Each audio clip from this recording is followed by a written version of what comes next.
Thank you. I'm going to call the meeting to order at 6:03. If you could please stand for the pledge. I pledge allegiance to the flag of the United States of America and to the republic for which it stands, one nation, under God, indivisible, with liberty and justice for all. Great. Well, first, I'd like to thank everybody for rearranging your schedules and coming and meeting at 6 o'clock. We appreciate that very much. And I also want to welcome our new board members. So welcome Molly Mortimer and Ruth Marie Swisher and Karen Freed. Lovely to have you all here. So thank you. Before we get started, I also want to let everybody know that there were 2 thank you cards for the trustees in our mailbox. One was from Reggie Bourne to thank us for the gift cards and to celebrate his MLIS degree. And the other one is a thank you from the staff for the snacks that we did during National Library Week. So I will just pass those around. Okay, we're just going to jump right in with our old business. So for action items from last month, I was going to email Tom Boland with the figures to be moved between line items in the budget. And then Jen was going to email the minutes to Tom, which we both did. I was going to contact Deb Hoadley, which I did. She'll be joining us at 7 tonight. Yvette did forward the email from the commissioning agent to me. So just to give you some background, we're looking at an HVAC cooler system. We had someone come in to go over the energy audit with us. And one of the things they recommended was that we hire a commissioning agent who would come in and look at the system and see what things could be changed just because of the controls, like that there might be some things we can do without having to overhaul it, and also help us to develop a plan to say, you know, these parts are working now, but you might be looking at 2 years out, 3 years out. So that would be one of the first steps in the process, because we want to get an engineer and we want to do it the right way when we're doing it. So Yvette did send me the commissioning agent's information, but I asked her to get quotes for us because it doesn't really do us any good just knowing the name. So we need to get a quote. And we need to find out how much it is, because I believe if it's over $5,000, is that correct? If it comes in at over $5,000, then we need to put it out to bid and get three quotes, I believe. I don't know if you need to do an RFP for over $5,000. Does anybody know? I don't know. Well, if it goes over 5, we can't just give it to that person. We have to at least try to solicit some more quotes. So, okay, great. Oh, I'm sorry. And I should welcome Jen Stover, who is here in place of Yvette. Thank you, Jen. I'm sorry. She did get confirmation from him that he will have a quote by the end of the week, hopefully. Okay. She's going to send him the energy audit and the mechanical drawings of the building. Okay, great. She's working on that. She thinks I was. Okay. Great. That's wonderful. Thank you. So we're moving forward with that. Yvette was going to schedule a time for the board to meet with Margaret Dillon. She's reached out to her, but we haven't heard anything. And Yvette was going to contact a plumber to address the drain problem in the staff room. Do you have any update on that, Jen? Okay. So we'll ask Yvette to give us an update on that. That was one of the things when Iris came through the building. There was just a small drainage issue from the HVAC, and we thought that was just low-hanging fruit that we could take care of with a plumber. We didn't need to wait for bigger thing. So those were the action items. Did I miss anything? Okay. And I do want to encourage the alternates, by all means, feel free to speak up anytime. So SMP is the architectural firm that we were working with to look at sites. That's just a placeholder for us. Strategic plan, we're going to be looking at the beginning steps tonight with Deb Hoadley. And then we have the building maintenance project list. Did anybody have any questions or comments about the building maintenance project list? No?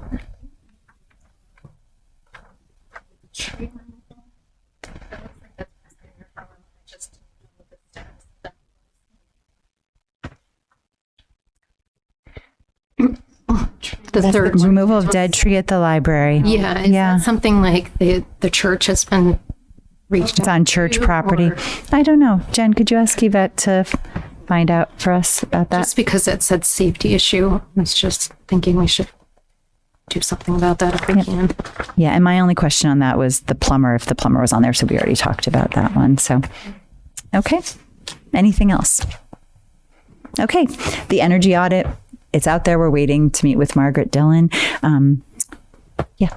We can send the new trustees copies of that too. I probably have a copy if you'd like to see it. So I will put that on my list. It's quite a lot of information. So Iris was wonderful to come in and go over it with us. She really explained it a lot better than I was able to absorb it reading. I don't know about other people, but that kind of tied it all together. So, okay, moving on to new business. The budget, ledger, general ledger, invoice manifest, and open POs. You have before you the corrected open POs. We do not have $1 million in an open PO to Denron. I'm not sure if that number, $100,000, is correct either. At the end of the budget year, we are able to move money over. Do you know what the correct number is for? Okay. It was a lot lower. Yeah. But that's a very round number. That's why I was questioning it. Like, that seems very precise. So, But that combines money that was already in the building line. So it's it is it, or is it a totally different? it's building line. Yeah. See how under the account it says buildings in the budget there was already like a balance of 22,000, and he combined it. Okay. Money.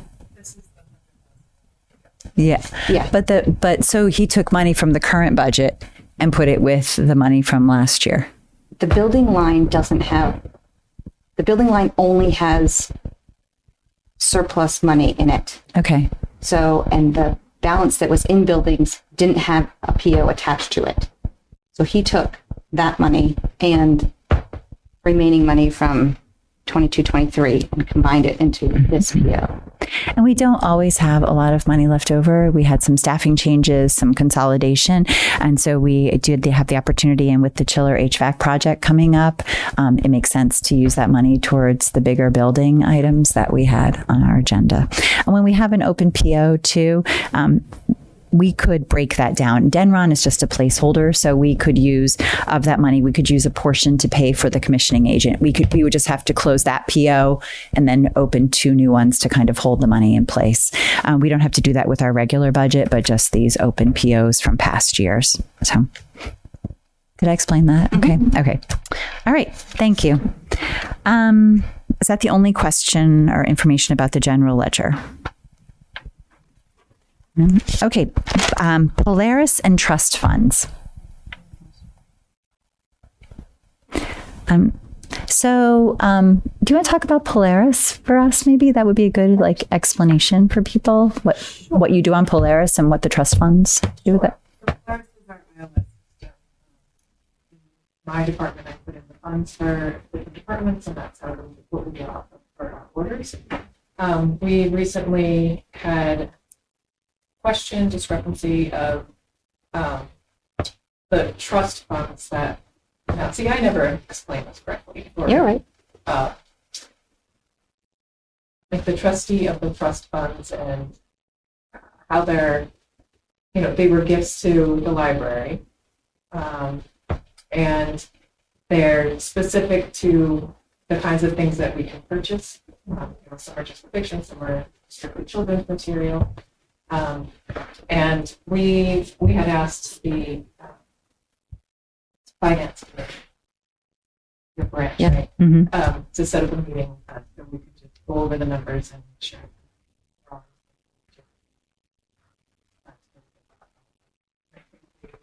It's in August, yeah. We as a board, there can never be more than 3 people meeting. That would be officially a meeting because we could vote. So we have committees of 2 people, so that when there's some finance stuff. So Janet is a treasurer and I am the chair. I've been on the finance committee. It doesn't have to be forever. It just has been that way. We had 2 people on personnel. I don't know who's personnel now. Is that? I can't remember. Okay, well, we'll have to look at that. So anyways, finance is the one that's the most active because we are kind of, in conversation a lot. So we're going to meet in August to look at how what the trust fund money breakdown is so that Jen can have it accurately put into Polaris to indicate what's being purchased. So, okay. We keep track of the trust money that comes in. So we keep track of not just where it's spent, but how much has been spent. So there's two different ways we track it. And because, like Jen said, some of them are for children's and some of them are for suitable for the library. And it's how the trust itself, whoever passed, bequeathed money to the library, essentially. And they stipulated, this is how I want you to spend this money. So when we get it from the trustees of the trust fund, we keep track of it. Jen puts it in Polaris, and at the moment there's a discrepancy in terms of did everybody did children spend all of their money? If yes, great, check it off. Do we have more money for fiction? If no, then go spend. And right now there's just a break. So we're going to see where that communication breakdown happened. So that'll be our meeting. Okay. Again, budget general ledger. So I guess Yvette was asking us to look at last year's and then this year's. Was there anything on the current budget general ledger or any other open PO stuff? Yeah, we didn't get those Okay. I documents. think you're looking at. No, this is Tuesday, July 18th. It's the,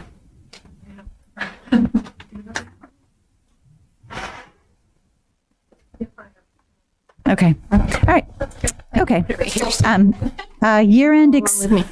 year-end expenditures. So last meeting, we voted to move some money towards different things. And I know that, Janet, you wanted that indicated in the minutes, what we were spending it on, correct? Yeah, which I think Jen already updated in the minutes. Yeah. I did. Yeah. So we had voted to move money. We voted to move $13,362 into various lines, and of those lines, there were three. I just wanted it written down in the minutes what they were for. So we had $6,195 for the laminator and TV, and then it was $5,000 for the banner, signage, and display shelving, and then it was $2,107.62 in for library cards. So it was, which Jen had already updated the minutes for that. Okay. Policy review. So Yvette sent us a security camera policy. There was an issue, a situation that brought this to the forefront. So I think that some of her changes indicate what she learned through the process when someone had some questions about having access to things, and in consulting with the police and whatnot, this was probably how this some of this information was generated. I noticed, especially under law enforcement, there was a lot added to it. Do you have anything to add to that, Jen? Is there anything that Yvette wanted us to know about this policy? No, she kind of went over with me the reasoning for why these were changed. It's based on, basically, we had a situation. The police found some of the verbiage in the original one a little bit confusing, so that's why that was rewrote. She got feedback from other library directors too. And there were certain things that we should not have been doing. We should not have been watching the cameras in real time. When a person is requesting our footage, they now need to go to the police and have a written ask with the court order. It has to have a court order, the case number on it for us to hand over the footage. So Great. I did see one small typo under law enforcement. Probably, I think that's supposed to be probable. Oh, yeah. thank you. Were there any other changes or concerns? Yeah, of course. That, this for people to be able to see it. Is this the kind of thing that mentioned also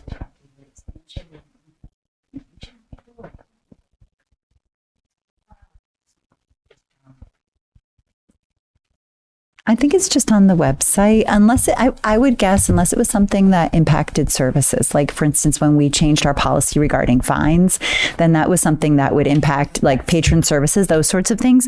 I think some of this, I mean, obviously this one, there was a motivator for it. A lot of them are just sort of standard operating policies, and there's maybe like a small change or something, but we just kind of review them on a regular basis. But I think that if it was something that would impact people as far as what they would see when they came into the library, it would be noted. So, yeah.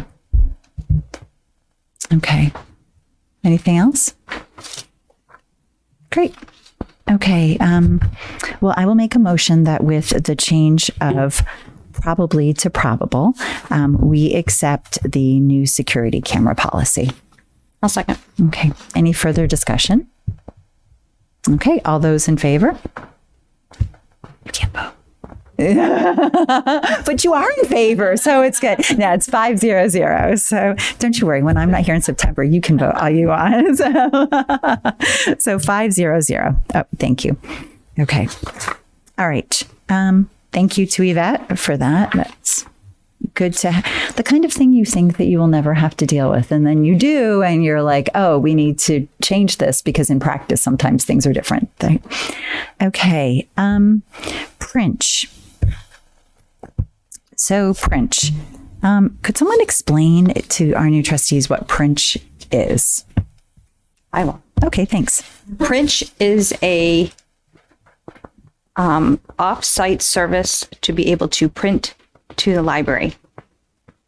So if you're at home, if you're in your car, if you're wherever, and you want to print something, you can use the Princh app, or even, I think it's actually, you can also use their website and connect to the library printer and upload your document or scanned or whatever it is, and print it to the library. You will be charged. It will set up the charge. Everything will go through. It's all through their service, their software. That's what Princh is. So these are the statistics. Yes. Any questions or comments or concerns on Princh? So I'm just going to give you a little more history. We've had Princh for 2 years, actually 2 years and like 3 months. The first 3 months we had it as a demo, and then we started paying for it in December of 2021. Right? Yep. December 2021. They are a Dutch company. Is that right? If it's out of Denmark? Sweden, somewhere around there. They're not local. They're Danish if it's Denmark. They are Danish. Yeah, Is it Danish or Swiss? I couldn't remember. No, Sweden. I can't remember. But they're overseas. So our first payment ended up being $720 because of there's a charge for having this conversion. And then the second one, which was the year later in December, was $699 because we paid differently. I say that because we've paid just over $1,400 for 2 years for this service. And this is the best year, making $516. So to date, we have not broken even. We also pay for it out of a trust. We paid for it using a trust, money from a trust as a service, just to see, as a test, essentially.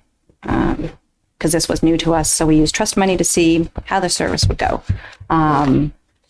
This year again will expire in December, so I am interested in seeing how we do for the rest of the year to see if our numbers increase. Okay. All right.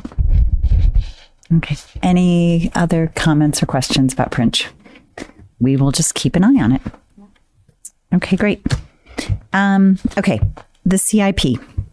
So the CIP, that Excel spreadsheet that you received, is for the whole town. And we put in the things that we see as capital improvement projects. And it just kind of makes the town aware of what's happening. It's actually really interesting. If you look at all the other projects too, you can see what's going on around town. There's a lot of good stuff. For our capital improvement projects, we do not need the elevator on there anymore because we are actually doing the elevator. The HVAC system replacement, that we don't know exactly how that's going to break down, but if you looked at it at all, it does consider the money to have an engineer design it. And then there was a quote if we were going to replace, not a quote, an estimate if we were going to replace just the chiller, and then an estimate if we were going to replace everything. So this is our best guess. We know that it might be different, especially once we talk to the commissioning agent. But did anybody see anything in the HVAC system one that needed to be changed? That looked fine. Okay. The library sidewalk replacement, I don't think that's actually, we've requested that they be included, but that's not something that we've put money towards. I think it's part of the town's sidewalk improvement plan, but that's not something we would be responsible for. The library sprinklers are there, and there's $100,000 to that. We need to have their system replaced. And then we get to the slate roof. So the slate roof that that you received is different than what we had sent last year. So I'm not sure where the breakdown was. If you looked at the one that you received, it said that the trustees were going to pay for it, and it came out with an amount of $200,000, which was not accurate. It looks like there was maybe just an error that it said financing library trust funds and had $50,000, and then there was something about a cost that was $150,000, and then it said $200,000 down below. But that's not actually what we had submitted. What we'd submitted last year, I sent to you kind of late today, but it shows that the slate roof needed to be repaired or replaced. And under construction, we had put $200,000, and then it said total repair of north side only $50,000. That was what the trustees were looking at potentially having to pay for, just the repair. And then if you go down below for project period, it had forecast that we would have spent $50,000 last year, which we did not. And then the replacement of the whole thing would be $150,000, and the total would be $200,000. When I saw that the trustees were going to pay for $200,000 and it was in bright red, I was like, oh no, that's I was so confused. I was yeah. So I think that something got lost in translation. So I wanted to send you what we had submitted last year, which is more in keeping with what we were planning on doing. And again, this is nothing is set in stone. It's just to give the town an idea. And so I certainly didn't want it to be out there that we were saying, oh yeah, we'll just do this, because we don't have $200,000. So we will not just do this. So we couldn't. If we had that $1 million we thought we had. Now, it sounds like there's been some leaking and stuff. And did Yvette talk to you about, do you have some updates on This that? is something that she really wants to push as a priority for us to get started on working on. Every rainstorm now, we have pieces of the ceiling on the floor. Our maintenance man is concerned that with the rain, everything is getting saturated throughout the inside of the ceiling, on the rafters or whatever, and the weight of that is just going to make it go rushing down. I do have a contact for Scott Livernoise to reach out and get an updated quote. That's the end. Is the quote just for repair or for replacement? What Yvette is asking that I get is to have the whole thing fixed, not piecemeal. Not, we'll take care of this little section and then this little section, but to have the whole entire thing. Okay. Can you get both? Although it does say like every single slate is cracked. So On the thing, right? On the report, didn't it say something about every slate was cracked? So like, it's broken and cracked. The underlayment isn't very efficient. Yeah, I think don't know how one of our fears is that when you take that slate off, what you're going to see underneath it, right? Which it could end up being more than we bargained for, which doesn't mean we shouldn't find out. It's just a little daunting to think about that. So, I do have an email from 2022 from Scott. And this might be the quote that you were talking about before. It says, I got repair option pricing for the north side of the slate roof for $3,500.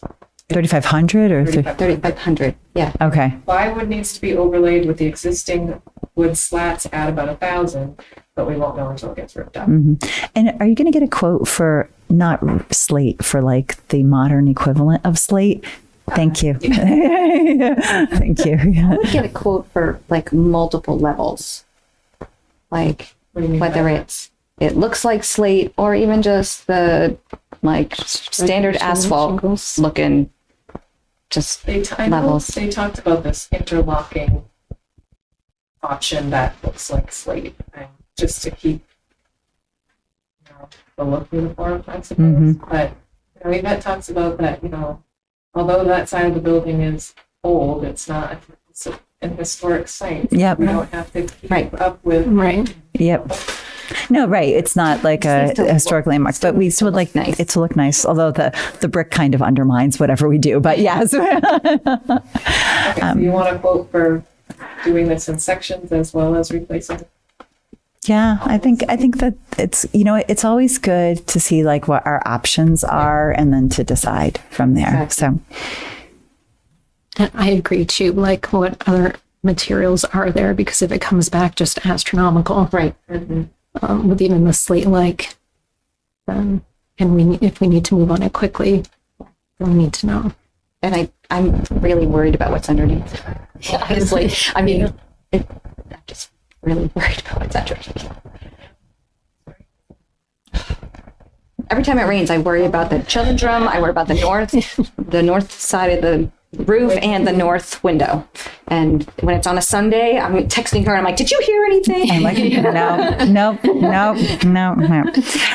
Yes, no, that's right. So, thank you for that update and for getting those quotes. So I think knowing that, I would like to propose that we submit the stuff that Yvette had, but with the changes for the slate roof part to go back. So it says what this one said before, because we certainly don't want something that says that the trustees are going to spend $200,000 on it. But this one, Janet, you had even talked about perhaps taking off the $50,000, because if we're going to pay for that, or need to be see what we're doing.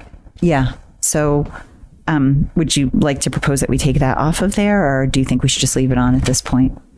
I would, in reality, I would just leave it as 200,000 and not say anything about what the trustees are doing. I was gonna go. Yeah. Okay. So I will, so we'll take out the total repair for the north side at 50,000, and also the, all the other information, and just have it say 200,000 down there. And the explanation said that slate roof needs to be repaired or replaced because it's failing. Garland inspected the roof and reported each slate piece is broken or cracked, and the underlaying is in very poor condition, causing leaks and ice dams. We are investigating a repair to the north side versus replacement of the entire slate roof. Library trustees will compare the cost of using slate or a slate-looking product that is long-lasting. So is everybody okay? Does anybody have any changes to that? So. No? Okay, so then I'm going to make a motion that we submit the capital improvements program with documents with that changes to the slate roof item. I'll second. Okay, any further discussion? Okay, all those in favor? Okay, 500. Thank you. Even though this is overwhelming, not having the elevator on here as well is a very good feeling, because the elevator has been out there. I think we're in that situation where people pushed it till as long as we possibly could, and now it's like everything is kind of needs to be taken care of, so we want to do it right. Okay, great. Director's report. So first, we received a lot of gifts that we would like the board to vote on. First one is a $10 check from Diana Roddick-Gabrish and Michael Orr in memory of Janet Segedy. Would the board like to vote to accept this? Should I make a motion that we vote to accept the $10 gift from Diane and Michael in memory of Janet Segedy? Second. Okay, all those in favor? Okay, 500. We have to vote for anything that's this kind of a gift. We have to vote to accept it. So sometimes there's a couple, sometimes there's a lot. So. And I'm just when everybody's here. So Exactly. Yes. Yep. Next, we received a check in the amount of $300 from the Friends of the Library for the East Valley JCC's virtual tour of Auschwitz Birkenau. concentration camp. The board like to vote to accept. Sure, I'll make a motion that we accept the $300 from the Friends of the Library for the East Valley JCC's virtual tour of Auschwitz-Birkenau. Second. Okay, all those in favor? 500. Thank you. We received a check in the amount of $44.98 from the Friends of the Library for 3D printer expenses. Would the board like to vote to accept? I make a motion that we accept the check for $44.98 from the Friends of the Library for 3D printer expenses. Second. All those in favor? 500. Thank you. Robbie was very quiet in the beginning. Now he's a. We received a check in the amount of $194.49 from the Friends of the Library for summer reading prizes. Yep, I'll make a motion that we accept the check for $194.49 from the Friends of the Library for summer reading. I'll second. All those in favor? 500. Thank you. We received a check in the amount of $155.14 from the Friends of the Library for 3D printer supplies. Would like to vote to accept? Yep, I'll make a motion that we accept the check for $155.14 from the Friends of the Library for 3D printer supplies. Second. Okay, all those in favor? 500. Again, thank you. Received a check in the amount of $300 from the Friends of the Library for Q3 general donation. I'll make a motion that we accept the check for $300 from the Friends of the Library for their Q3 general donation. Second. All those in favor? 500. Thank you. Received a donation of a Star Wars Stormtrooper cake pan from David Fasora. We would like to add this to our library things collection. I'll make a motion that we accept the donation of the Star Wars Stormtrooper cake pan. Second. Okay, all those in favor? 500. We have quite a cake pan collection, just if anybody is interested. This will be appropriate. Last one is we received a donation of a PS4 console from Patrick Green. And we would like to add this to our library things collection. Sure, I'll make a motion that we accept the donation of the PS4 from Patrick Breen. Second. Okay, all those in favor? Great. Thank you so much. Thank you to everybody for all their generous donations.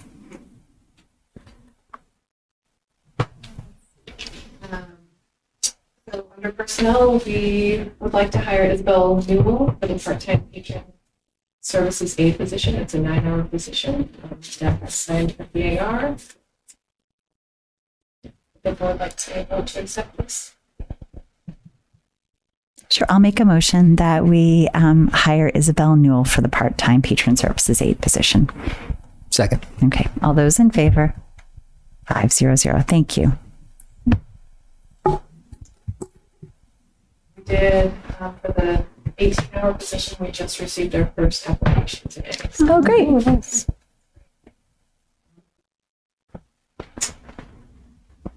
Did you have any questions? Well, I will mention the grant. So in looking at our needs for the slate roof and the HVAC, we had hopes of being able to apply for some of the grant money that was available through Renew America's nonprofits, the Infrastructure Investment and Jobs Act. Yvette put on her report that the library may be qualified for this role, which is the subrecipient. Jen, I believe you looked into that a little bit more for us. So It looks like the 501c3 has to own the building. So I did email, got kind of an auto response that said, look at our Q&A. They were taking questions and then filling in answers. And somebody had asked about a state-owned building, and that they said, no, it must be a 501c3, must own it. So I would assume that is the same thing, just change out town for state. So it doesn't look like, and just reading further in the details, it looks like it was voted on into law. Specifically, it has to be owned by a 501c3. So even if we did through the development fund, that they don't own the building. So, but there were other links to other grants. So I'll continue to look into it and hopefully find something at least, or maybe other things that are, obviously not as much money, but some money to put towards it. And the development fund is going to be meeting on July 31st. So I don't know if you want to join me as a representative to them, but we were going to talk with them about being like our people, our 501c, like using their 501c3 and having them help us with the grant writing process, because we as a board can't technically, but we could do it through them. And I think they would really welcome an opportunity to do something that actually was helping with library development, because right now they're holding funds for the future of the library. And I think they would be really excited to be actively involved in something that was bringing stuff to the library. So, Jen is very motivated to do grant stuff. So we are going to be very excited about that. I'll update that about the Friends. So I had talked with the Friends group about grant writing through them. And at our last meeting, we talked a little bit more, and they have a limit of $50,000 to bring in before that bumps them like into a different tax bracket, and there's different filing and stuff. So we'll talk with the development fund and see if that may be a better fit with anything bigger. So yeah, and it's I'll put you on the email list, and we can just tell them this is something we want to talk about, so they're aware of it for the agenda coming up. So I will do that. So okay, great. Is there any questions for Jen or any thing regarding the director's report? let's see. The thing about the logo T-shirts. Yep, I actually brought a sample here. If any of the trustees would like a shirt order. As far as the staff goes, we're requesting about $200 shirts for the staff. This is just an example of what the logo would look like. If your color, your cut, I think there's a woman's cut or a crew neck. Okay. What was on the back? This is a team squad. This Oh, was a I different- see. But I just wanted to show you the logo. So the backs will be specific to, or will they be blank? Nothing on the back. Blank. Yeah. And how do we just tell you? Do we email you that? Order. Do you know what the cost is per shirt, just so we can estimate how much money we should give to you? We're estimating about $20. Okay. And you need about $200 for the staff. So then if any trustees also want one. Okay. I'd like one. Number two. Okay. Mine's old. Okay. Yeah. Way Sure. old. Sure. Mine's Okay. Pretty old. So 1, 2, 3, 4, 5, 6, 7. We're going to get 7. So, so we can communicate with you, or who should we communicate with about what we want to order? You can, actually, Joanne would be the person. Joanne? She's Okay. ordering it, so. Okay. Do we need to allocate money for that? Yep. Yeah, definitely. So, Joanne Marston is the person. So I can send everybody an email and like to Joanne with everybody on it that we're all going to get shirts, and that we will let her know, and that way you'll have her email and she can know that she's going to get that from you. So, okay. So if $200 for the staff, about $140 for us, $340. So I'm going to make a motion that we allocate up to $400 from passport funds for the purchasing of t-shirts. Okay. Any discussion? Okay. All those in favor? 500. Great. And I'll ask her to let us know what colors too. So that's great. Okay. This is my favorite. Great. That's awesome. I was just concerned about the parade. So something was not good. Like, They're- okay. Yeah, it was just not a great. The weather was a huge factor. Uh-huh. So Was it hot? I wasn't here. It was pouring. Pouring sheets of water. Oh, okay. So, the parade seems to have fallen to the children's room staff. Yvette said when she was in that position, she said it was pretty much handed to her. This is yours.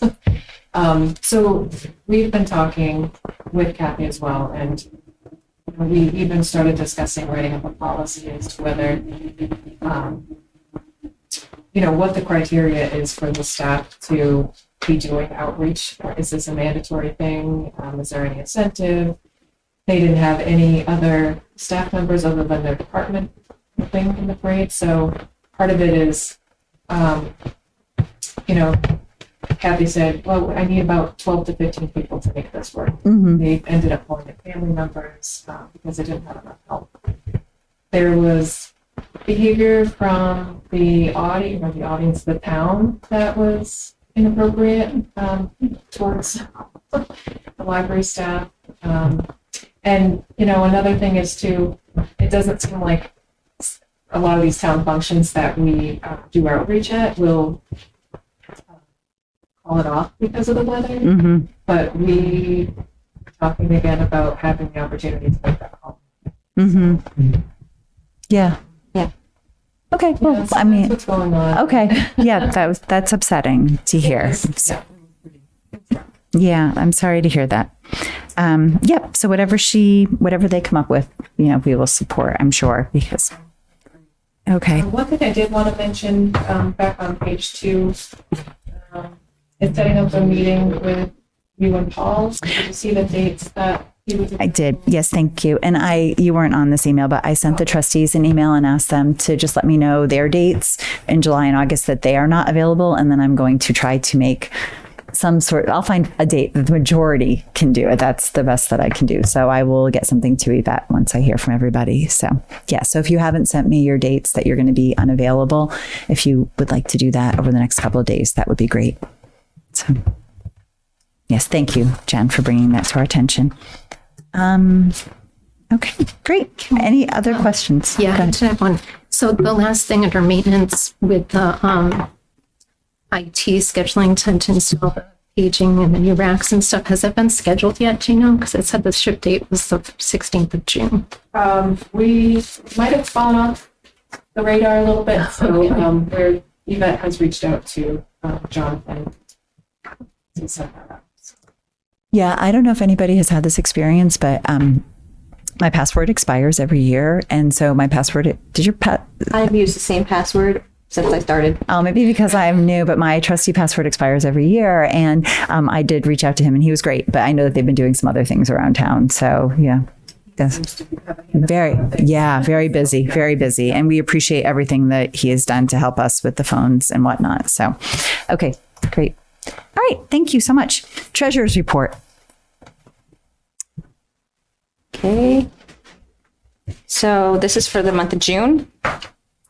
I'm looking at the fines account. We started with $6,118.01, and we ended with $6,306.65. And then in special, we started the month with $49,071.69. And we ended with $50,033.59. I also would like to send an email to the chair of the trustees of the trust fund to get our trustee allocations for this fiscal year. So that is, let's see if I remember. Yeah. So how many trust funds do you does the treasurer here manage for The us? trustees of the trust fund manage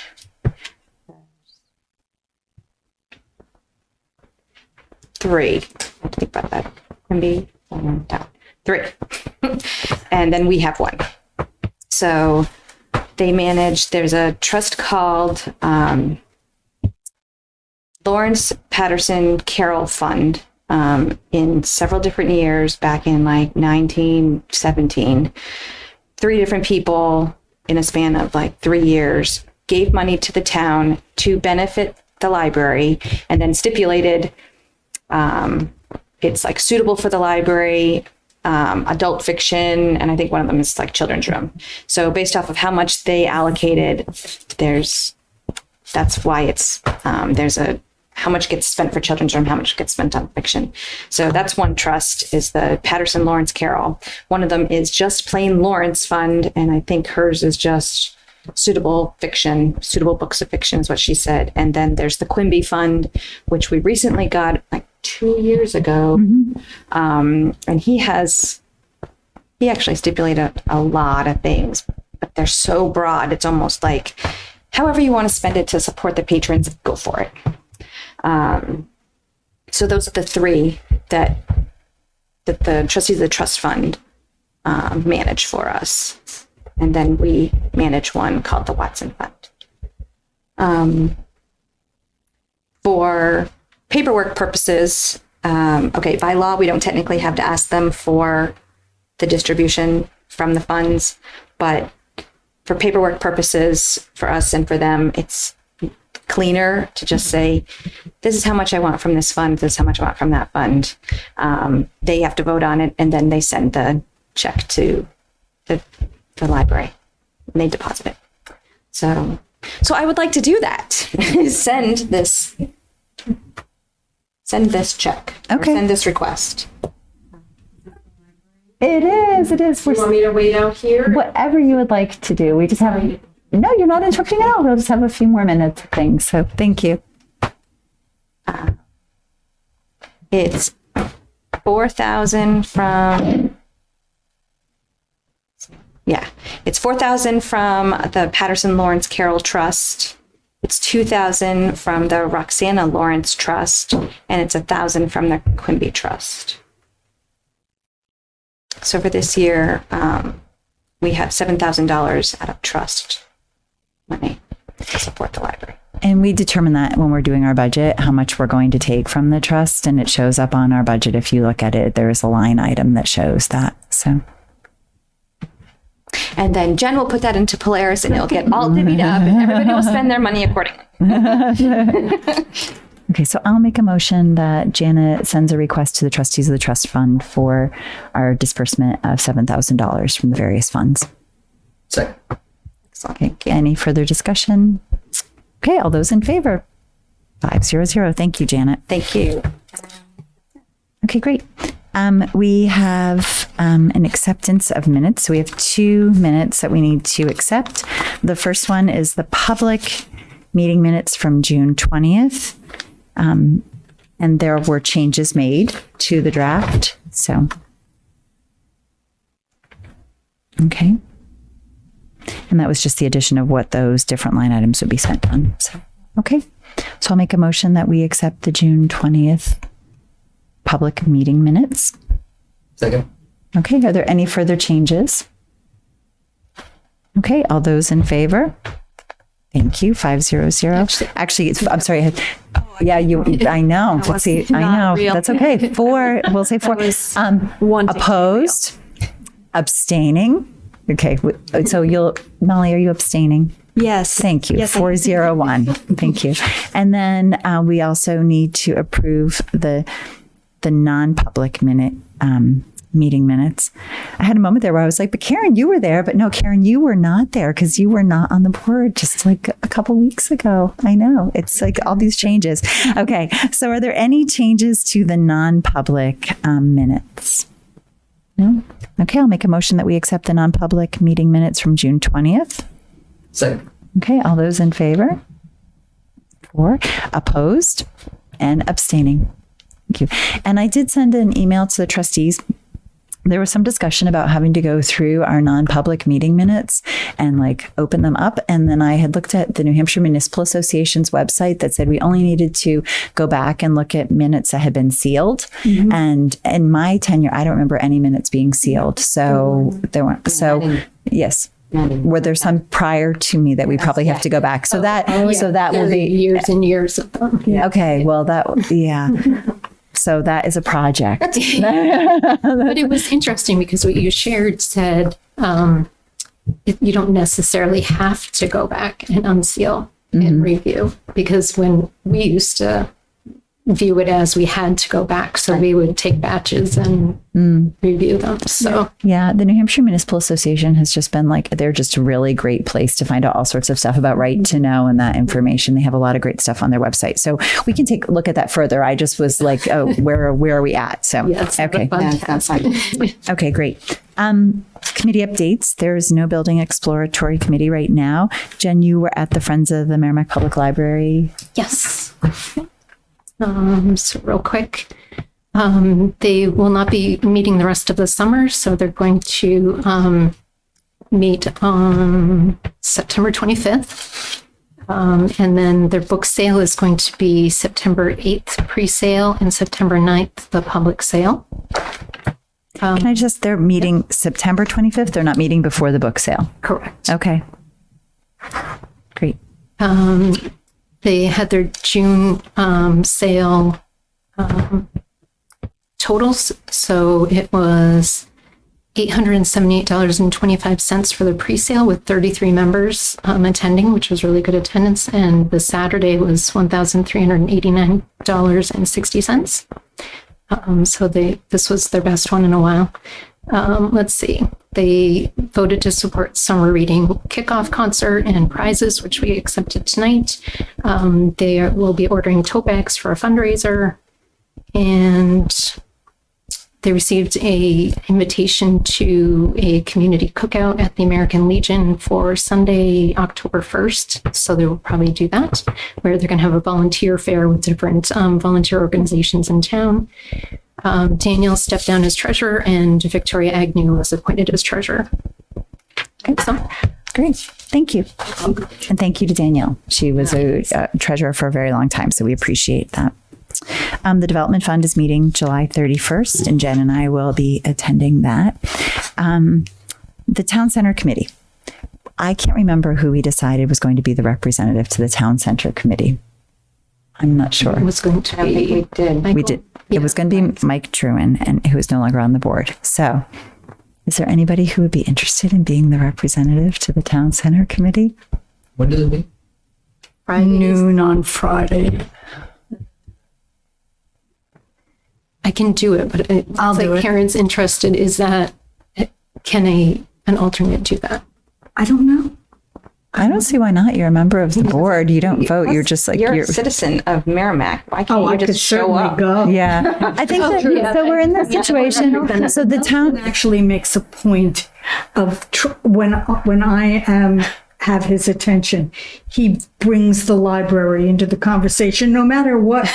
yeah. So the Town Center Committee, it's kind of interesting because they have in their charter that they have to have a member from our board, which I mean, we try to accommodate them because it's great. We want to be involved and want to hear that. But yes, so Karen has served as the member for many, many years. And so. It's very interesting.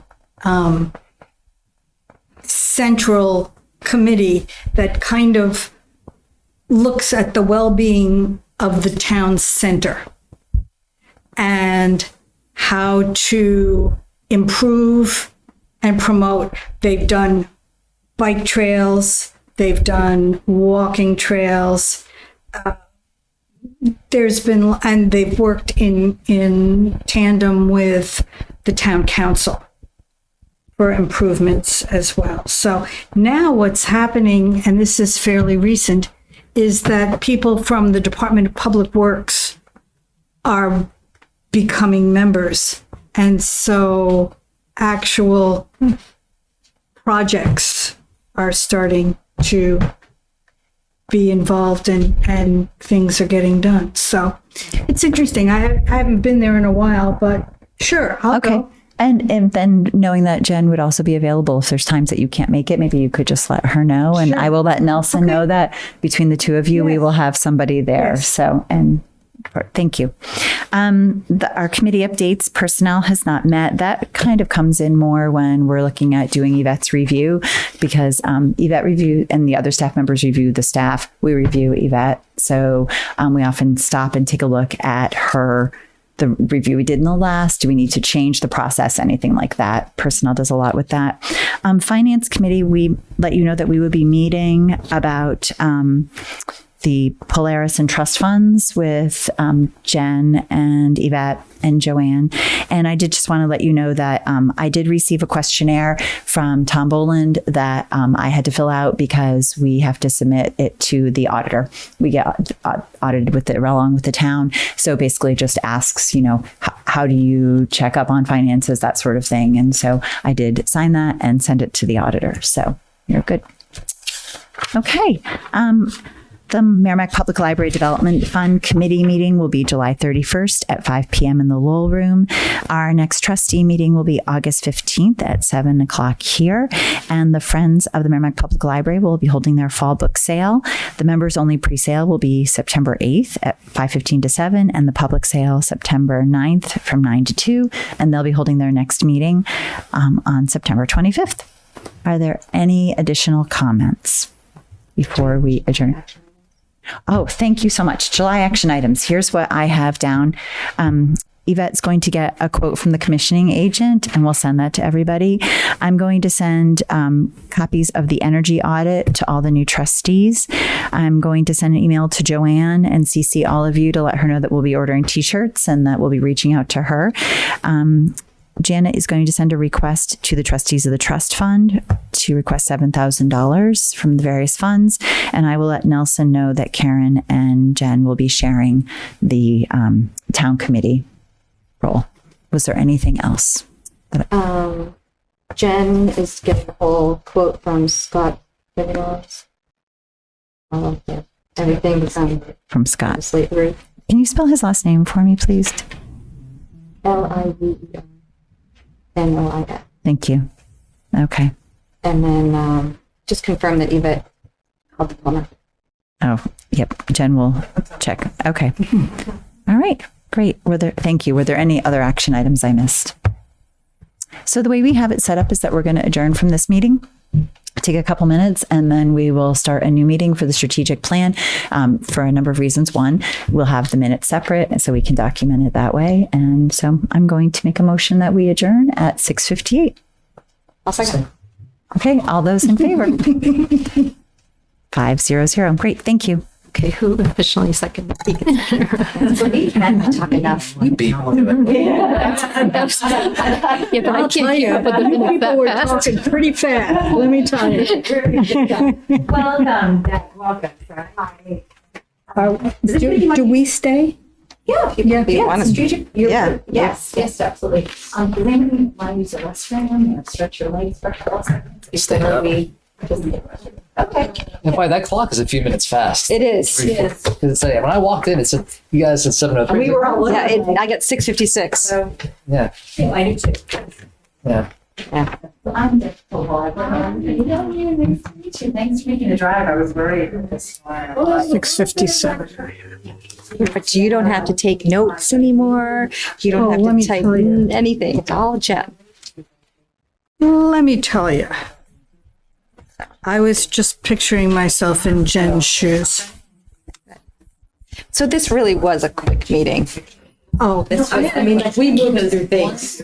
Once I understand that, do what I wasn't supposed to. Actually in freedom. Okay, after all those other ones, I still on. I'm on. Right, okay, I don't raise a hand, okay. Yeah. So I'm not interested in what you get info, but Yeah, you can talk, I can talk and I can ask questions. and Yeah. but I can still vote. And even if you don't agree with us, even be like, that's not how that works.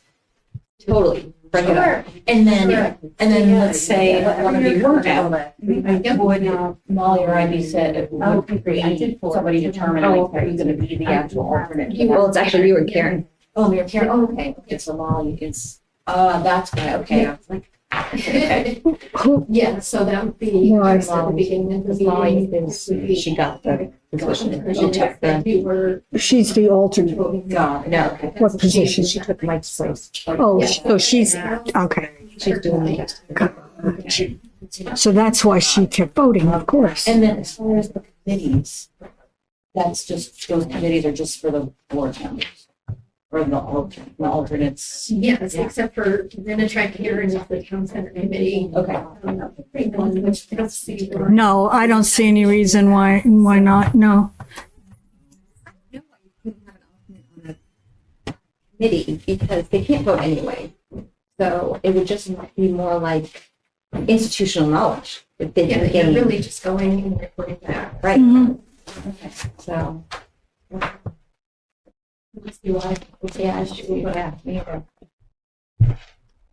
If he comes up with something, you'll hear from me. That's all. But my question is, what, is there a July or August meeting? Oh, that's true. Sometimes, yes, sometimes there aren't. I think the thing for me to do is, do you have Nelson's email? I'm sure I do. I must. I typed up the request for Chris and I went, I need to request it. One year For the trust money, so I had it all ready to go. And I'll let you know. They say at the end. They say, oh, Yeah, because I actually thought a couple meetings ago, I watched their meeting and I thought they had said they weren't going Thank to you. meet again all summer. They did have a June meeting. it's possible. Sometimes they'll skip a month. So it's possible they won't have. Yeah. Yes. Okay, okay. I guess that's the question. But the question is, so how do we decide which alternate? How does that work? Rock, paper, scissors. Yeah. So Robbie's going to be gone in August, and I'm going to be gone in September. So you'll both have the chance. You can decide that and figure it out. So, great. Well, okay, Jen, you can get a rest before we start the next meeting. So, I'm going to call our next meeting to order at 7:04 and welcome Deb Hoadley, who is a strategic planning consultant. Why don't we go around and we'll introduce ourselves to you, and then, we'd love to hear about you and this process. So I'm Deb Koval. I'm the chair of the trustees. My name is Janet Krupp and I am the treasurer of the trustees. I'm Karen Freed and I am an alternate trustee. I'm Robbie Reisman. I'm a relatively new trustee. Warmer, even newer.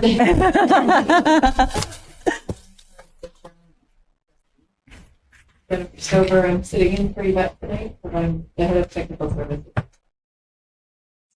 Jen Jobin, and I'm a trustee, and was actually part of the last strategic planning process. So, yeah, it's interesting. It seems like it was just a couple of years ago, but it's been a while. Well, thank you, and a pleasure to actually be in person and to be here with you. Questions related to how you want to proceed with the strategic planning process.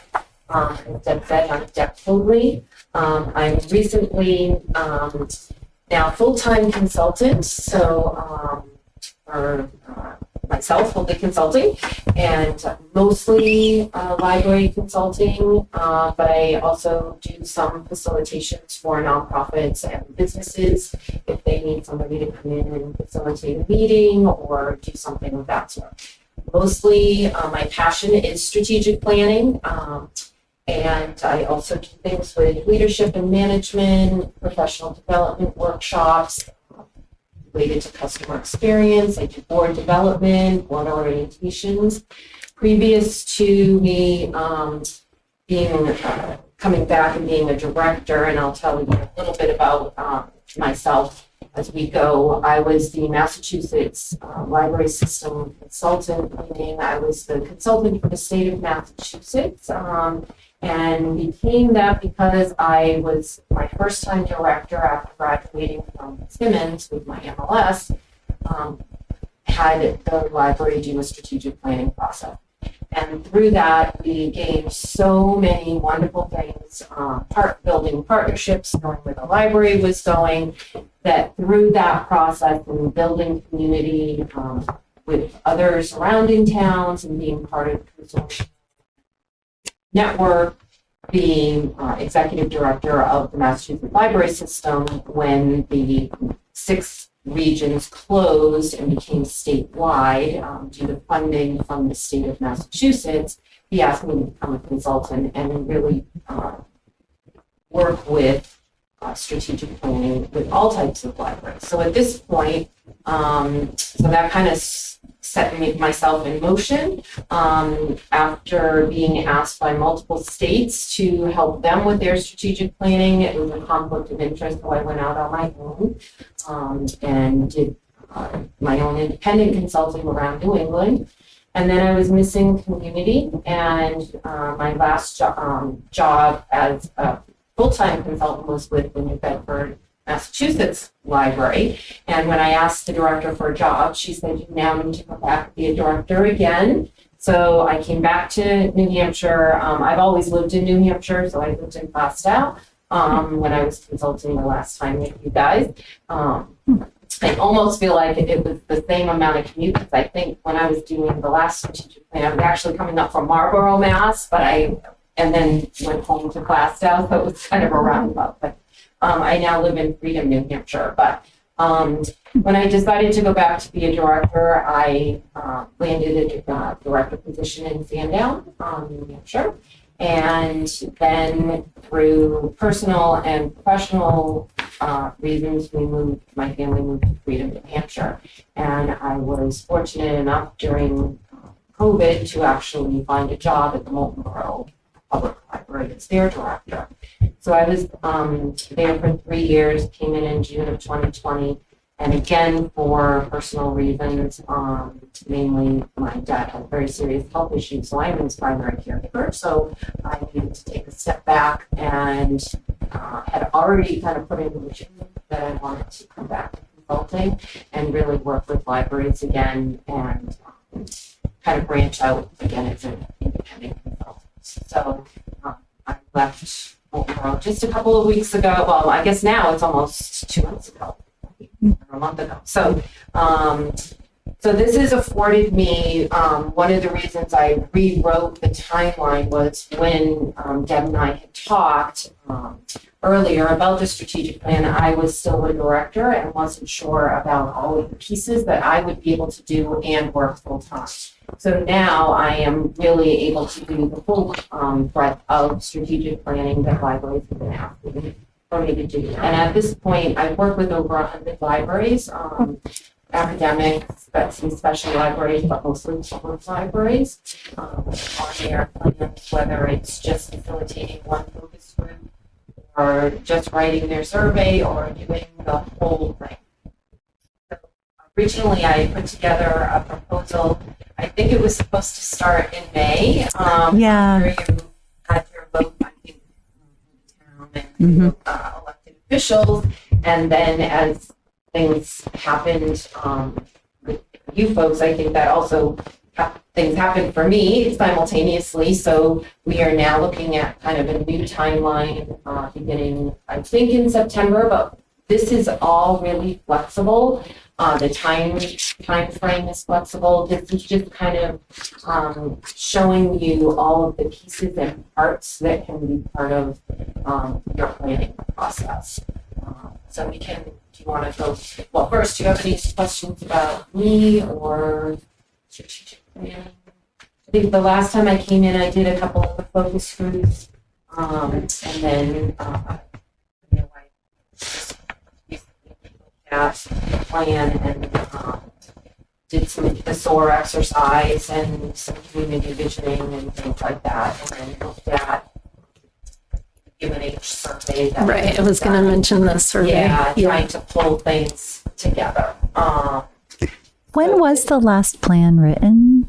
Oh gosh, that's been 12 years. No, Yeah, was it it that kind long of ago? started back like 2015, 14, 15, and it was supposed to be from 2016 to 2020, but it looked like it wasn't accepted until 2017. That was before my time. I have no idea. Then, like that. Right. Okay.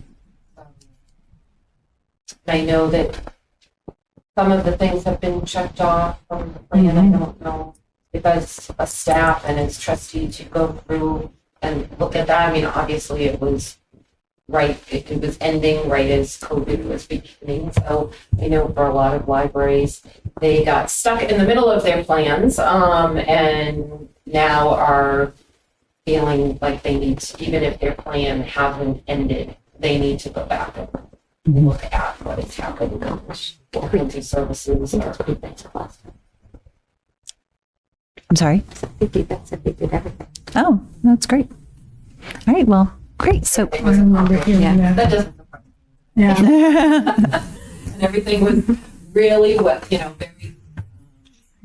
created a grid. Yep. And everything Yeah. checked off 5 years. Mhm. A little more kind of one of the shifts that was happening when I was working with your library was it was kind of moving from a long range plan to strategic planning. And I know there was some talk about vision statements and how those are developed and like the mission. And so there's been some some evolution on how strategic plans are written today. A lot because of what happened with the pandemic and and libraries not being able to pivot in terms of their planning. Of course, libraries pivoted very nicely, but it really, the way that plans were written, that's why a lot of libraries are coming to me saying, we had to completely stop what we were doing because we couldn't pivot in our plan. So we are, my goal with most libraries is to help understand some of the terminologies and how those have evolved, including, instead of just having goals, having strategic priorities, so that it's kind of capturing a few of the essence of the themes that have been through all the input that's gathered through the focus groups and potentially a survey, that there are big categories like place, for instance. So a strategic priority or theme may be around place. And then you'd have a couple of goals that are related to that. And then objectives are really by the wayside. They're no longer really something that are in library plans today. And what happens with those goals is internally the staff and trustees or whomever is related to what should be happening in that goal create those activities. So that's why it makes it much more flexible and adaptable so that you're not stuck and locked in to an activity to be done in 2024 and then you don't meet it. All that to be said, if that's, if that is where you want to go, can certainly write more of those activities in there with the help of the staff and so, but there is a little bit more broadening of the strategic plans nowadays so that it really it's more apt. Great. So looking, you can kind of just go right down the scope and services. So early September. So the hope is that whatever you decide in terms of things that you would like me to do, it gives us kind of a month to set some dates. So early September, I would meet with the director and key staff about looking at the assessment of services and the facility, kind of reviewing the past strategic plan, what worked, what didn't work, and then starting to set those dates. One thing that is optional, but has worked really well in the libraries that I've been working with recently is a strategic planning committee made up of a few key trustees and staff, and they really work with me as my partners to get folks on the ground for the focus group, the community focus groups, be part of looking at the survey if we are to do the survey, and then the final piece would be a retreat where we really look, 3 to 4 hours of just, I create a working document and we just sit down and kind of figure that out, and then it would be presented to the board for approval. So that's why it says optional. If you decided that you wanted to have somebody else, a group working with me as we go through this process. And then invitations to stakeholders would be who you would like to invite as part of the community focus group. I call it the Dirty Dozen. It's great if we can have 13 people, but if it goes up to 18 or 20, I can handle it. But it's really great if you can get a lot of people, of course, they're the busiest ones who are, on PTA and, historical society, well, that probably would be, historical society and the garden club and Rotary and maybe PTA and maybe work on the school, whatever. So really putting together kind of a mini group of community members that are representative of America. So you want your some education folks, your town folks. If there's ethnic groups that should be included, faith leaders, businesses, Rotary, Lions, Friends of the Library, somebody from them that group should be here. If there are other committees in town that, like Historical Society, those folks should be kind of brought together so that we can have our brainstorming the widest possible perspectives and viewpoints coming to the table. So I'm calling it the community focus group. Age as well. Usually there's a high schooler, usually a junior or senior who's trying to earn some community service hours. And that brings in a great perspective from the teen age group. And then I know that I would ask the staff to come up with some statistics. So I know that you already have statistic sheets, so the library statistics are all done. Just to share with the community focus group, kind of a shared language around what are some things from the library specific statistics, and then how has the community changed since the last census. And I know that there's some of that is problematic, some of it is, some of the census information really lots of people didn't get counted. So if there's other fact finding, a lot of the real estate and these other metrics usually go to them for their demographics. So just pulling together some quick information that can be shared with the community focus group, just to set the context for this is Merrimack and this is Merrimack Public Library.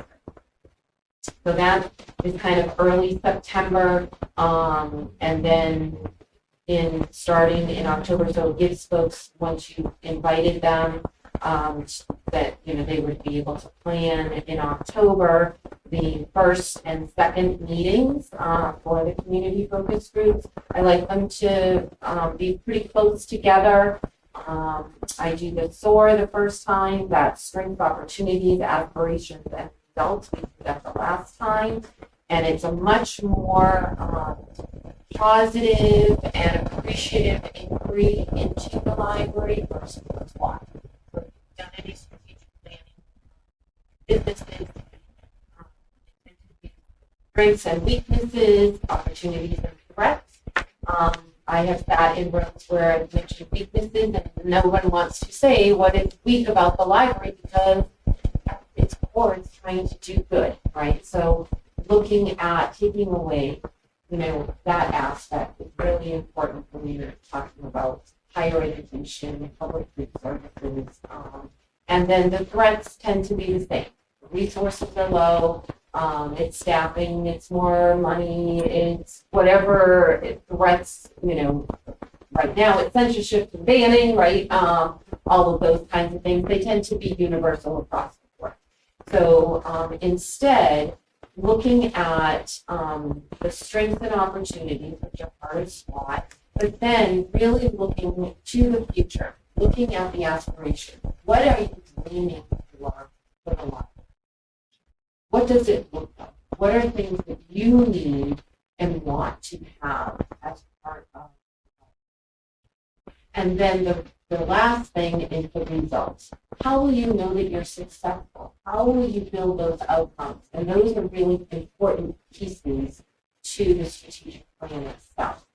There's aspirations, pretty much lend itself to the vision and your results show up in how you're going to measure and meet those goals. What are you going to count? How will you know? So those are the also reflected in your parts of the plan. And then the second meeting, we barely talk about the library at all. It is all community focused, or pretty much all community focused, where we ask the community focus group, what kinds of things do you need in the town of Merrimack to survive, thrive, and succeed here? What are things that you can't do here that you wish you could do?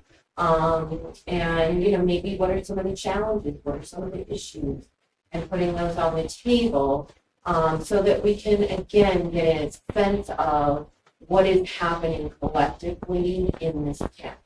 And then at the very end, we pull out our sword and we say, you know, where can some of these challenges or issues or things that you wish you could do, where could the library play a role?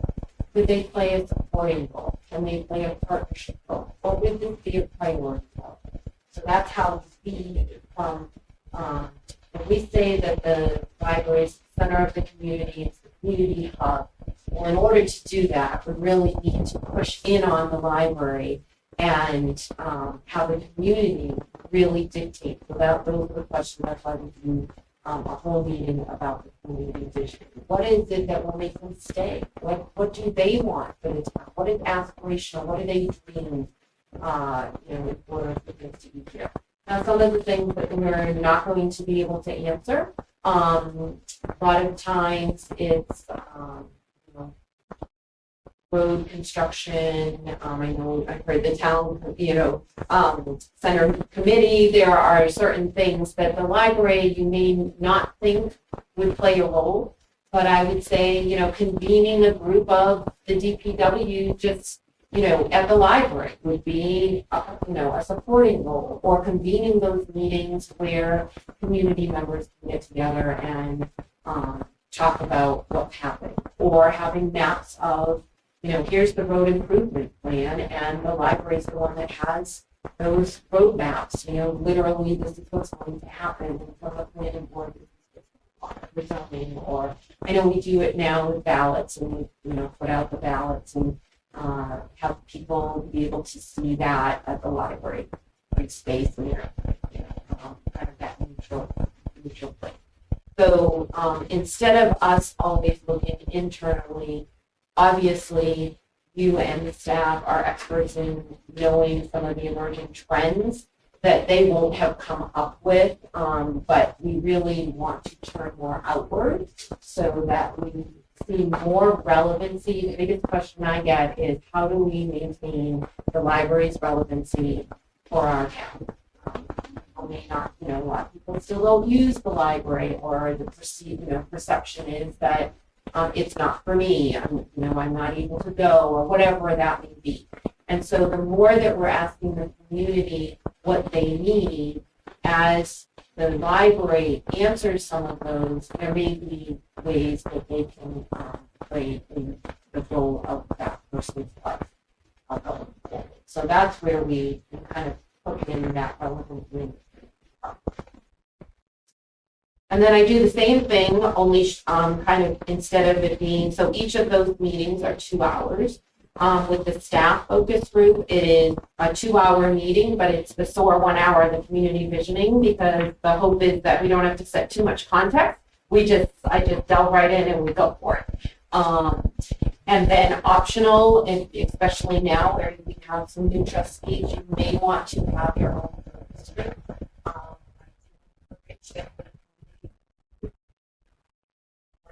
Either staff person or trustee come to the meeting. Really getting more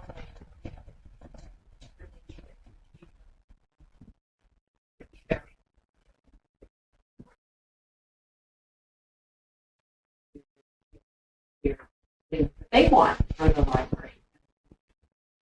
So that's why that says optional. And then I have done community forums where Typically, it's a Saturday morning. You do a little breakfast from 8:30 to 9, and then from 9 to either 11, 11:30. Depending on how many people are in the room, you invite the community to share their thoughts about the library, the community. We do kind of more of the post-it note type of thing. It's usually a bigger group. And then we kind of see where those themes are popping up. And, if I give you $10,000, what would you do with it? If I gave you $10 million, what would you do with it? And kind of play off of that aspirations. And it's kind of a fun time for people to think a lot of time. So that's something I've done for community, especially if you feel like the community focus group is restrictive and we really want more people. And or if you have things that you about the library, it's a time for folks to come almost as an open house with a purpose. That's also how libraries use that. It's it's been happening, and now we're moving forward. For the next 5 years, we want your input as well. So again, that's an optional service. So that all happens in October, and then in November, after the meetings are held, I personally and professionally believe the community survey should not be done until you start seeing some priorities and themes come from the input. Again, we don't want to do it in a bubble. So if we tried to create that survey today, and then you had your community focus group and they said something totally different, what we're trying to do with the survey is actually play out some of those. These are the 5 priorities that came out of our focus groups. Do these, how do these resonate with you? How would you rank these priorities? Are there others that you would include? So we're proofing out what happened in the smaller group. So that's why I think the community survey should be done until after the input and the focus groups have been done. And again, that can be if there's a strategic planning committee in place, obviously working in tandem with myself to go over the survey. And then getting it out there, and then if we do a survey, I can analyze it for you. If we really, looking at input, do we need more focus groups or interviews based on the information that we received? If we didn't get anybody from the school, let's say, maybe it would be worth for me to follow up and talk to someone at the school. Superintendent or principal, just to get their feelings about the library and the community. So if we, again, if we don't think we've gotten enough information, then we can do some more. And then again, there's a third optional meeting with your community focus group. They would review all the information gathered, including the survey, and then what I do is I take the current mission, vision, and goals, and they have that in front of them, and we look at all the things that have been gathered, and how does this mission, should this mission stay the same? What are words that, now it's 7 years later, do those words still stand? And will they stand for the future? And what is the new vision for the library? So they help, especially depending on who you get for that focus group. They could be crackerjacks and really help create that almost like working plan right off.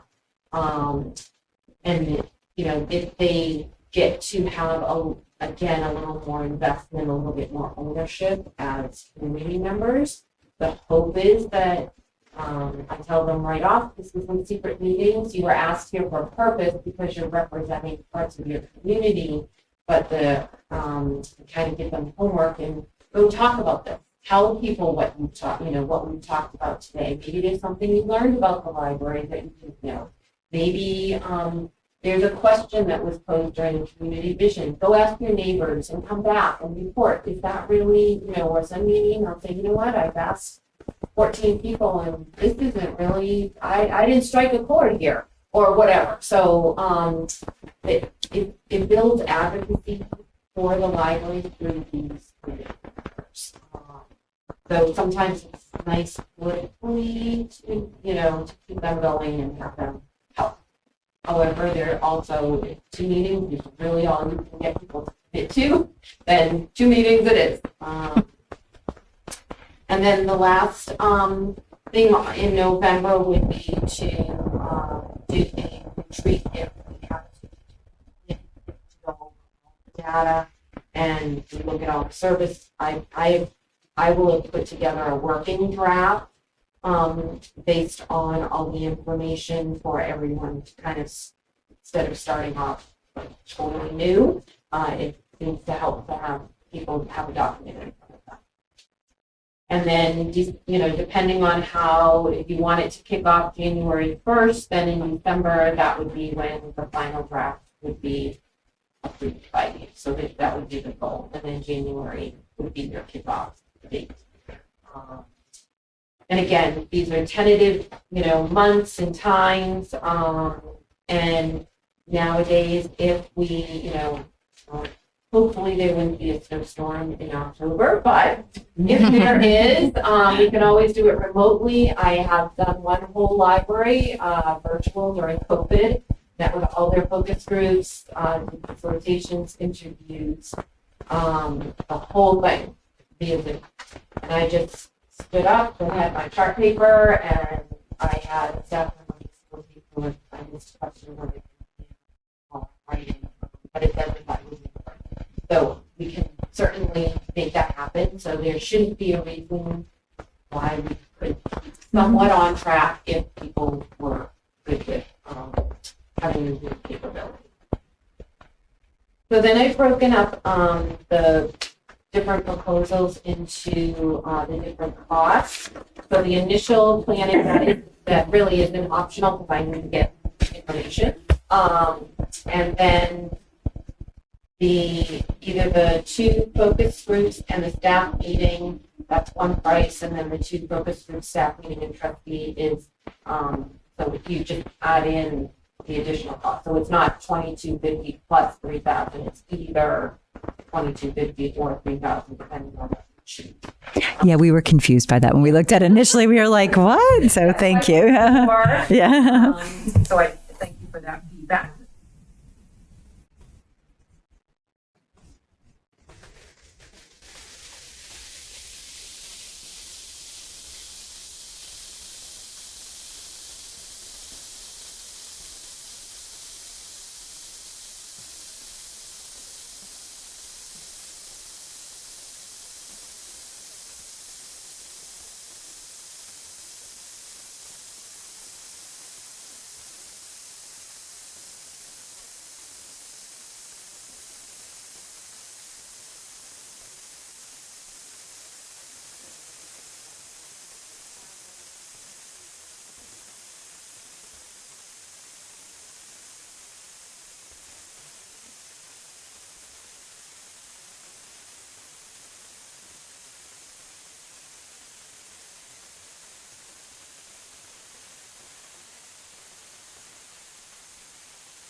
Let's start there. Does anybody have any questions just to get us started? How do you do the survey now? So we did the UNH thing with the phone calls. I'm assuming that's maybe not as effective anymore. Do you have other means of gathering survey answers? Yes, I use SurveyMonkey, the tool, to create an online but it also prints out. So it gives me a QR code as well. So nowadays, people understand doing a QR code. So putting it on flyers, bookmarks, posters, most everywhere people can take it online. That seems to be the most effective way. I also break down some links so you can have the website link. There's ways to embed it on your website so you can have it pop up so people can take the survey, or it can be a static or can be just a direct link to post in your newsletter or wherever. And then I also provide a social media link so that you can see, how much you're getting through your social media feeds. So, Facebook. So every time you post it on social media, you would use this other link, and then I can, we can break it. It's broken down so you'll know how effective that was. And then obviously print and having some for distribution, especially when you could be dropping them off at a senior center. They tend to like the print, and then you can gather them up. Having sometimes banks allow you to have a table. They do a community center for a month. You could put those surveys there, or with a flyer, say, help the library for their next plan for their next 5 years. Here's the QR code, or they can take the survey, do it, and take it. Sometimes people leave them at the town hall with a Dropbox. The only thing transfer stations are great if there's any community events that are coming up, if you have things that are happening in October, or, when you get or November, when we're saying, if there's certain things that are coming up too, we can certainly push for like elections. So if you have a table and have a post, help us and give out bookmarks with the QR code, or I don't know if you guys participate in having a table at elections or doing any. Our elections aren't until April, so. Okay, even the Senate and things like that, November 11th. What we have this year. So those are some of the things that, so online tends to be much better than. So it's really kind of the library's current mailing list, right? You're not providing like an email list or something, like it's not going out to kind of random people in the community. No, everybody should have access to it. A lot of times the schools will put it out in their news, whether it's their e-news or their newsletter, or they'll allow a flyer to go out, help the library. You could have it on Merrimack TV. Yeah, you could have like the link or the something. Hey, tell me.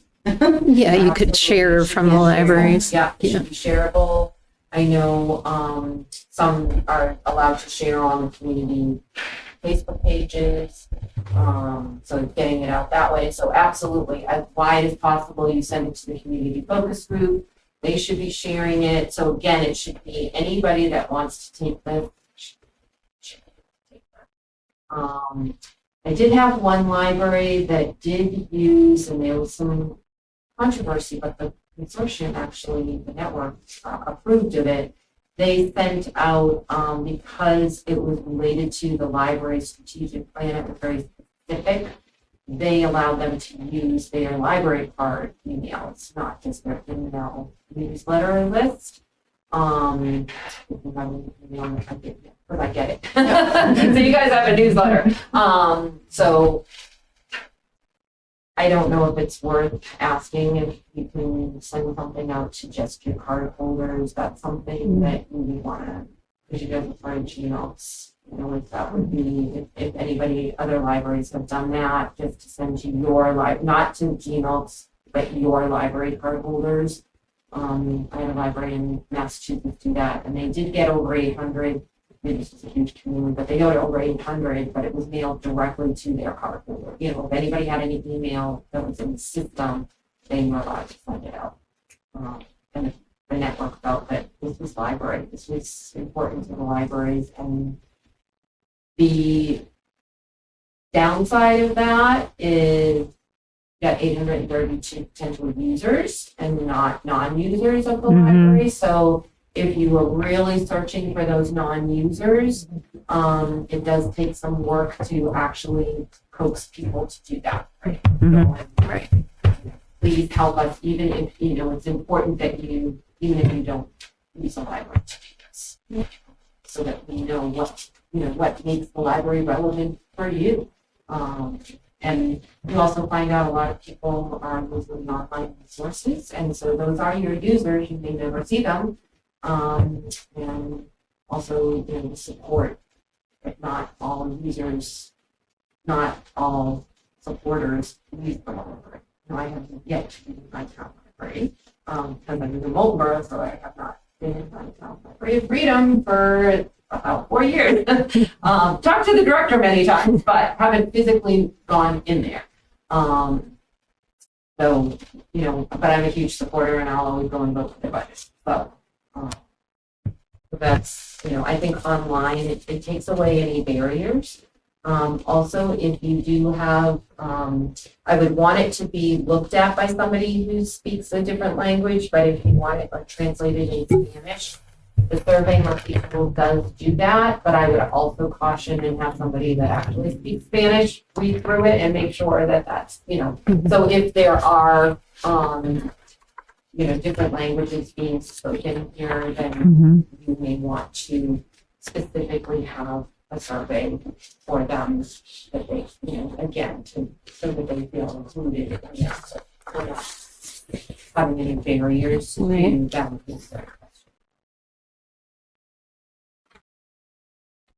Any other questions? Yes, please. You can get that survey out there. I also appreciated the point you made about the non-user. Have you seen anything in your experience with non-users that's been successful in getting hearing? Two things. One is definitely you have a transfer station. Going to different places where people are at, different coffee shop, if you go to a coffee shop and, can promote it that way, or having a sign up. Those yard signs have worked really well. That, they have a QR sign, code on it, and people can see it on a yard, anywhere and do it, or a flyer. The other thing is, I have seen it put into tax bills and other like electric, one county had its own electric company, so we put it in there. We have our own water. We have like the Merrimack Village District. Like That's monthly yeah. too, so it's monthly. Yeah, so if they would allow you to put in just a quarter sheet with, please, help the library set its future for the next 5 years and the QR code. That's also a great way. For the most part, I think people, even if they don't use the library, and you could state something in there like, this is for everyone, not just, we especially want to hear from you. The other thing that I have done is a brief survey. So it takes away the satisfaction survey piece of it, satisfaction questions. So if you know you are going to a place with non-users, then you wouldn't be asking them, how often do you go to the library? Right. And how much, how satisfied are you with the print materials? So you take that, strip that away, and only have the real pertinent, like, how can the library, for instance, the gap question. What is something that you wish you could do in Merrimack that you can't do now? And then, break just maybe the priorities of the we come up with these priorities. Do these resonate with you? Check the ones that apply. So then you're stripping away those questions that don't have to do with, I'm using the library, and after the third question, when am I going to get to the questions that matter to me? Right. Thank So you very much. definitely that has been something definitely with the survey. And again, typically your Facebook user, they're going to be people that use the library, but if you know you're going to go places that have non-users, then you can get their names. I've also done a team survey, depending on, if you're really trying to draw the pre-teen through teens. I've worked with the teen librarians, in the past to create a specific teen survey. And that goes out to the middle schools and high schools and, what do you want to see in the what is your library, your dreams, give us 3 words or whatever. And that gets them to be involved as well. So, and a lot of them may not use them. Is there an option on it? Like does it only allow people to enter once? Do you know? We cannot, well, I like to have multiple responses on because typically somebody will have, an iPad and somebody else uses the iPad, or a same computer at home. Yep. So we want the same device, which also then typically comes from the same IP. So you can limit to 1 response per device or 1 IP. But it's really easy to tell those people who are going to take it. Okay. And you know what? If they want to spend another 8 minutes of their life, it's really important to them, and they should be counted twice. But oftentimes you can tell. They can't refrain from not using the same language from time, and they may even wait. Like I've had one, almost like so similar, and I'm like, and you can see that it, kind of came, but they don't find what they want to say. If it is. Great. Okay. What other questions might we have? More of a background Sure. question. How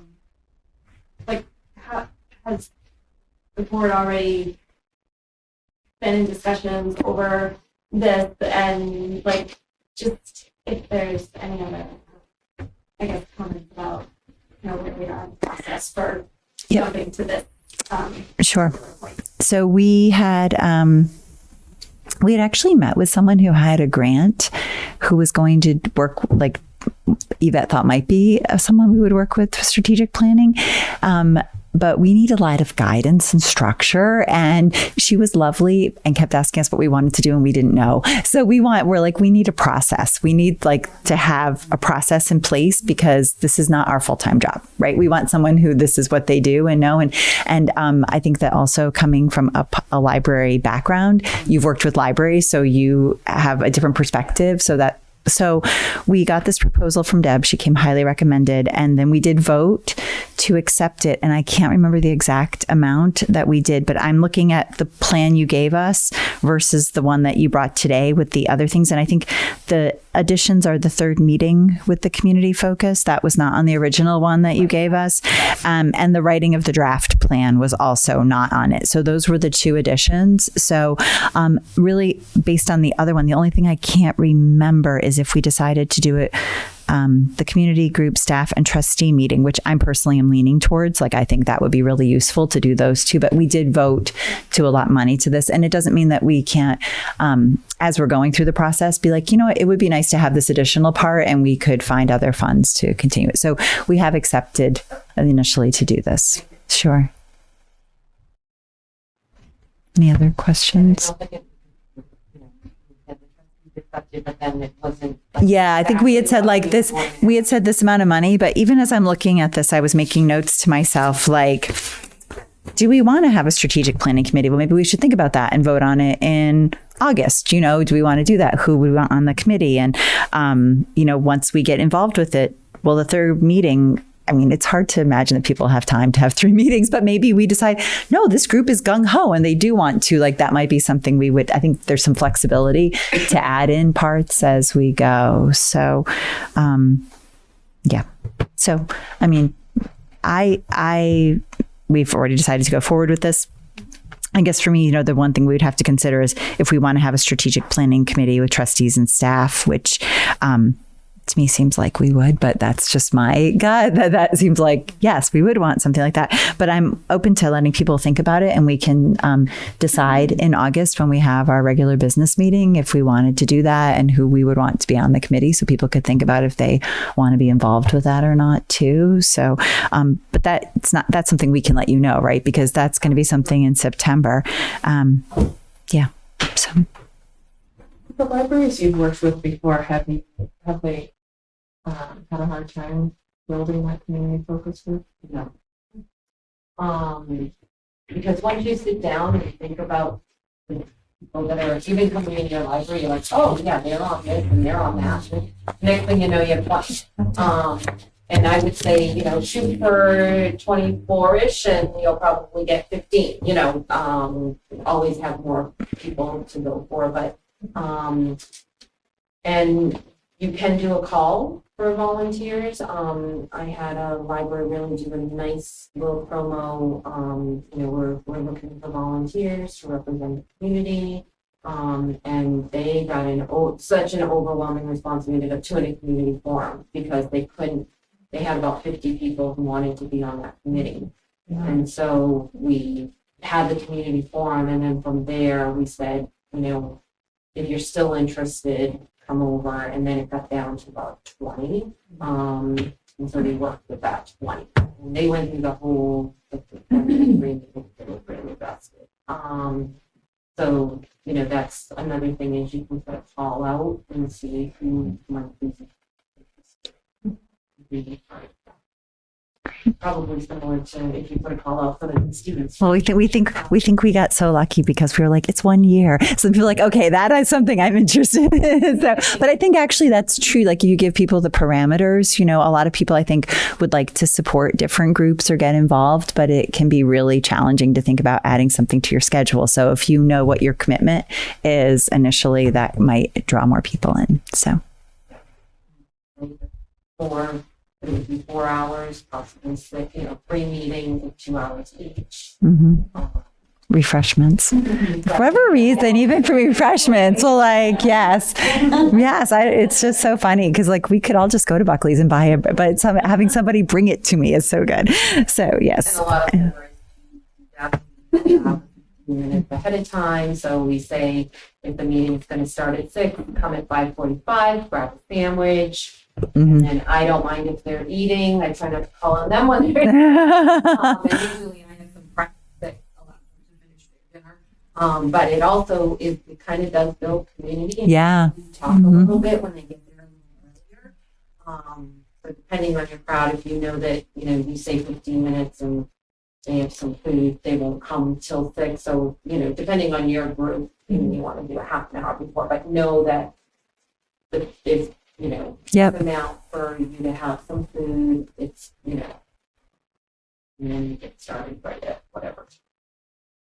That's great. And again, that's flexible and Mm-hmm. we can start it.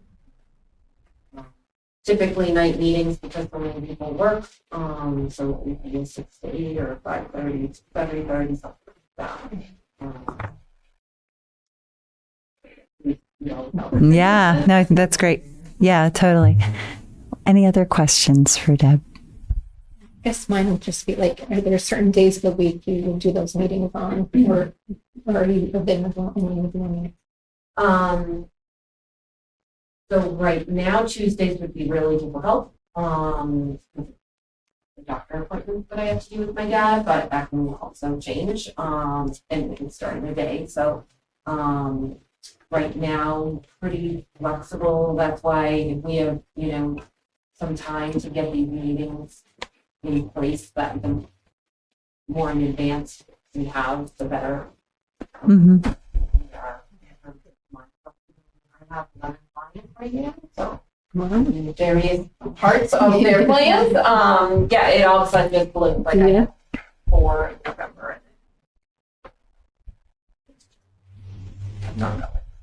And a lot of it is that Massachusetts plans are due October 1st, and so can you just do one facilitation of a focus group on this night, and then we'll do that? I can come down and do that. So, the more in advance we have, the more opportunity we have for dates that we Yeah. And Right. looking at the calendar. That was Yes. thinking, Yeah. Like open houses and like big events. Yeah.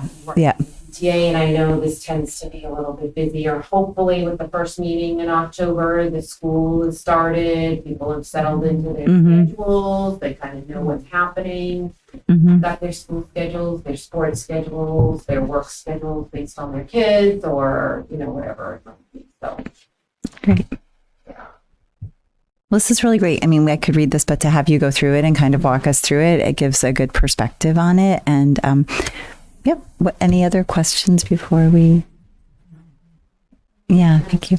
So I think that we will just put it on our agenda that at our next meeting, when we have strategic planning on our agenda, we'll decide if we want to have a strategic planning committee and maybe some of the other options. People can just kind of consider that, and who might be interested in being on the strategic planning committee, who might be interested in attending the focus groups. We can kind of iron some of that out, and I can get back to you on that. But yeah, otherwise, I mean, what you have on for September, I think that we are ready to move forward. We voted for this. September's a good start. It's the second New Year's, right? It's like that feeling of back to school. We can just jump right in. So.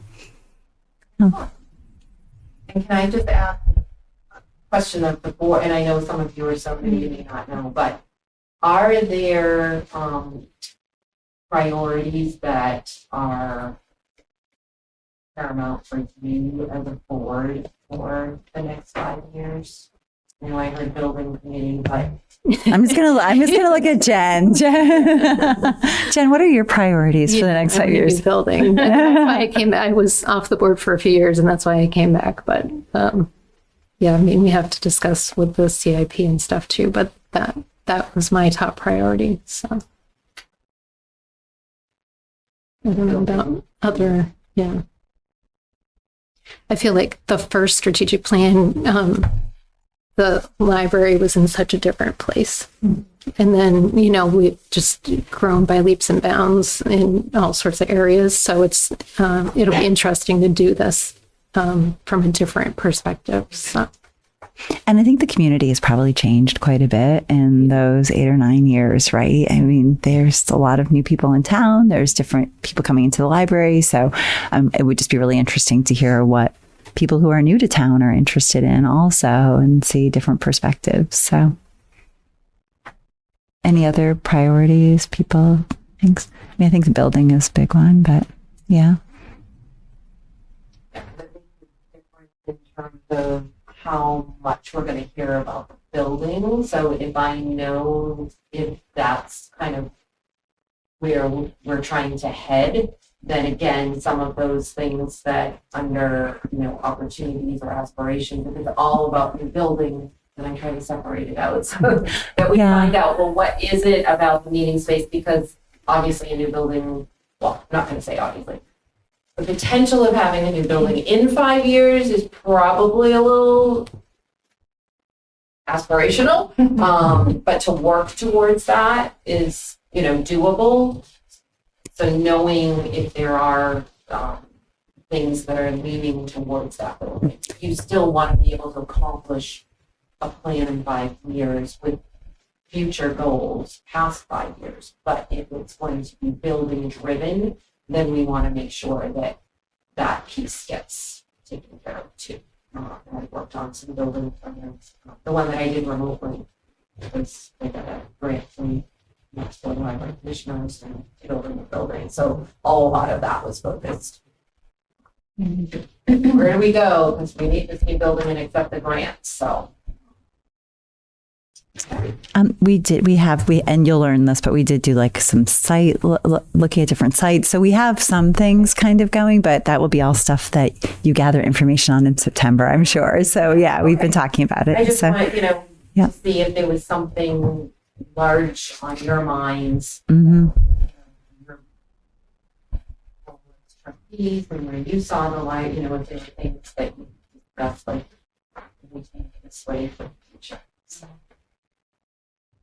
Yeah, I think that one for me, it's like thinking about more community engagement. And I think this process would be a great way to sort of start that off. And even like you were saying, if not just the people who are involved, but the people that hear about it, because we're putting this push forward. So I think that is really a a powerful reason to do the strategic plan, not just for the plan that we get, but for the advocacy that it does for the library through the process. So. Any other questions or comments before we adjourn? Okay, well, thank you so much for coming, Deb. We really appreciate it. And yeah, it's great.